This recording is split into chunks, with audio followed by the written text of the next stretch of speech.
Video పెద్దమ్మ తల్లి బోనాల రోజు అయితే తీసాను. పెద్దమ్మ తల్లి బోనాలు ఎత్తుకునేసరికి 11 అయితే అయింది నైట్. ఇంకా పొద్దంతా ఏం చేశానో ఈ వీడియోలో అయితే చెప్తాను. ముందుగా ఇంట్లో వర్క్స్ అన్ని కంప్లీట్ చేసేసుకొని బోనాన్ని అయితే పూజిస్తున్నాము. ఇక్కడ తిను మా అక్క అంటే ఆడపడుచు లెక్క. ఇంకా ఫాస్ట్గా ఇంట్లో వర్క్స్ అన్ని కంప్లీట్ చేసేసుకొని కొత్త కుండలో బోనం అయితే చేసేసాము. ఇక్కడ నేను పెద్దమ్మ తల్లి పండగ ఫుల్ ప్రాసెస్ సాంప్రదాయాలు అవన్నీ ఏం ఎక్స్ప్లెయిన్ చేయట్లేదు. జస్ట్ నేను తీసిన క్లిప్స్ని ఎక్స్ప్లెయిన్ చేయడానికి ట్రై చేస్తాను. ఇంకా కొత్త కుండను నీట్గా కడిగేసి అదే కుండలో బెల్లమన్నం అయితే అండిస్తాము. కొంతమంది పసుపు వేసి పసుపన్నం కూడా అండుతారు. ఇంకా మంచిగా పూతగంధంతో అయితే బోనాన్ని అయితే పూజిస్తాము. ఇలా ఇక్కడ 2 బొట్లు కనపడేవి మనం ఎల్లమ్మ తల్లిని పెట్టుకున్నాము. దాదాపు తెలంగాణలో ఇవన్నీ నా మాటలు అర్థమవుతూనే ఉంటాయి, కొంతమందికి మాత్రం అర్థం కావు. ఇంకా మంచిగా బోనాన్ని పూజించిన తర్వాత మీద చిన్న కుండ లెక్క ఉంటది కదా, దాన్ని కూడా పూజియాలి. దాన్ని మేమైతే గురిగి అంటాము.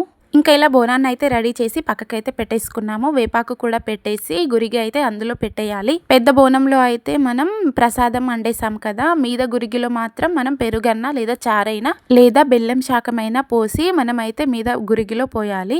ఇంకా మీదనైతే దీపం అయితే పెట్టేస్తాము, గండు దీపము. సో బోనాలు అయితే మా అక్క అయితే పుదించి మంచిగా రెడీ చేసి పెట్టింది. పోచమ్మ తల్లి పెద్దమ్మ తల్లి బోనాలు నేనే ఎత్తుకున్నాను కాబట్టి నేనైతే ఫాస్టింగ్ ఉండే డే మొత్తం.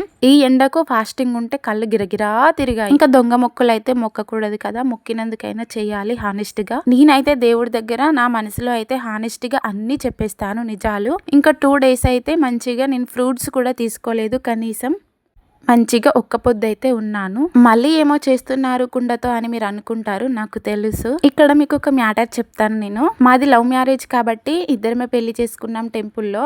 అలా అని మాకు ఇంటి దగ్గర ఏం కురాడుకుండ లాంటివి లేవు కాబట్టి ఇప్పుడైతే మా అక్కతో కురాడుకుండ అయితే పెట్టించుకున్నాము. ఇంట్లో కురాడుకుండ ఉంటేనే బరకత్ అయితే ఉంటది. సో మా అక్క అయితే ఈ పండుగల పండుగ అన్నట్టు కురాడుకుండనైతే పెట్టేసింది. ఈ కూరాడుకుండ మన ఇంటి ఆడబిడ్డలు మాత్రమే పెట్టాలి కదా. సో మా ఇంటి ఆడబిడ్డ మా అక్కతో ఇలా కూరాడుకుండను రెడీ చేసుకున్న తర్వాత దాంట్లో కొత్త బియ్యము పసుపు బియ్యం అయితే కలిపి పోసి అందులోనే కొత్త రవిక ముక్క అండ్ కుడుక, అందులోనే 2 పోకలు ఖర్జూరాలు అయితే వేసేసి కొన్ని నాణాలు అయితే వేసేసి దాంట్లో పెట్టేయాలి. ఇంకా ఆ కుండను ఒక ప్లేస్ లో పెట్టేసి ఎప్పుడు పడితే అప్పుడు ముట్టుకోకుండా తాకకుండా దూరంగా ఉంచి ఏదైనా పండుగ అయినప్పుడు ఇలాగే సేమ్ పూజించి మనం అయితే నైవేద్యం పెట్టేయాలి. అప్పుడు మంచిగా బరకత్ ఉంటుంది అని నమ్మకం. పెళ్లిలో పెట్టుకున్న కురాడుకుండను ఇప్పుడు పిల్ల పుట్టిన తర్వాత పెట్టుకుంటున్నాం, అట్లుంటది మా సంగతి. ఏదేమైనా ఇప్పటికైనా ఫైనల్ గా పెట్టేసుకున్నాము. ఇంకా కురాడుకుండ పెట్టేసిన తర్వాత మా అక్కకైతే బట్టలు కూడా పెట్టేసాము. ఇక్కడ మా అమ్మనైతే రెడీ అవుతుంది. నేను వీడియో తీస్తున్నానైతే చాలా అవుతుంది. చూసారా మా అమ్మ హెయిర్ ఎంత బాగుందో.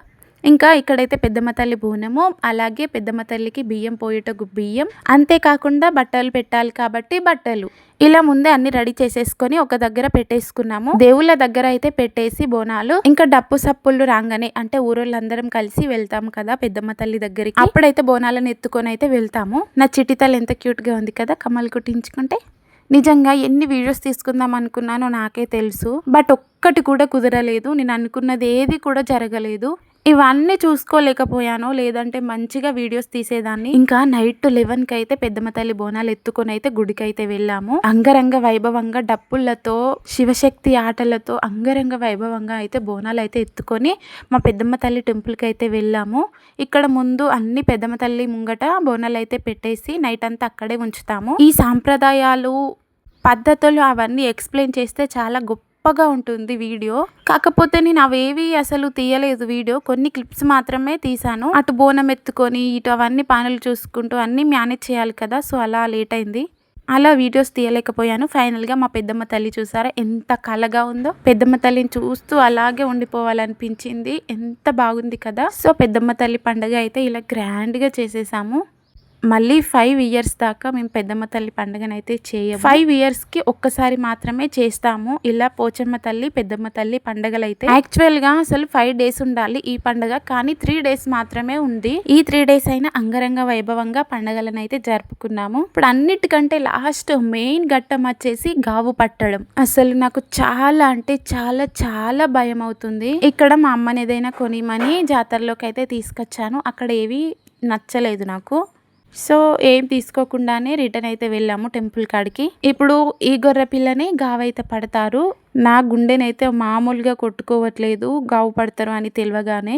ఇప్పుడు నా మనసులో ఉన్న విషయాలు చెప్తే చాలా రచ్చరచ్చ అవుతుంది. సో నేనేం మాట్లాడదలుచుకోలేదు. కొన్ని సాంప్రదాయాలు, కొన్ని పద్ధతులు అవి ఆచారంగా వస్తున్నాయి కాబట్టి మనం గౌరవించాల్సిందే. ఇంకా గావు పిల్లనైతే పోతరాజు ఎత్తుకొని టెంపుల్ చుట్టూ తిరిగేసి దాన్నైతే గావు పడతారు. అసలు ఈ చరిత్ర ఇవన్నీ తెలుసుకోవాలి మనము. మనకు చెప్పేవారు లేక ఇవన్నీ ఇలా కానీ అసలు ఇవన్నీ తెలుసుకోవాలి. నాకు తెలుసు కానీ వీడియోస్ కొన్ని క్లిప్స్ మాత్రమే ఉన్నాయి. మేము ఎలా మీకు అవన్నీ చెప్పగలను. ఇలా మా విలేజ్ లో ముదిరాజ్ సంఘం అంతా ఏకమై 5 years కి ఒక్కసారి అయితే పోచమ్మ తల్లి, పెద్దమ్మ తల్లి పండుగలు అయితే నిర్వహిస్తాము. ఆ పండుగలని అంగరంగ వైభవంగా జరుపుకుంటాము.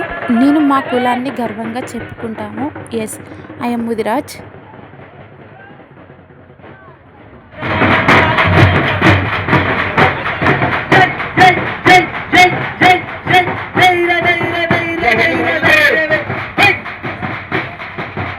పెద్దమ్మ తల్లి టెంపుల్ అయితే చాలా బాగుంది కదా. ఈ పండగ అయిపోయిన తర్వాత మనకు నచ్చినప్పుడు దేవుడి దగ్గరికి వెళ్ళి మొక్కుకోవచ్చు, పూజలు అయితే చెల్లించవచ్చు. కానీ మళ్ళీ అంగరంగ వైభవంగా జాతరలు జరగాలి, బోనాలు ఎత్తుకుపోవాలి అంటే మాత్రం మళ్ళీ 5 years తర్వాతనే. సేమ్ పిచ్చిదాని లెక్కన ఉన్నా కదా, ఇగ్నోర్ మై లుక్ అంతే. ముఖం అంతా పీక్క పోయింది కదా.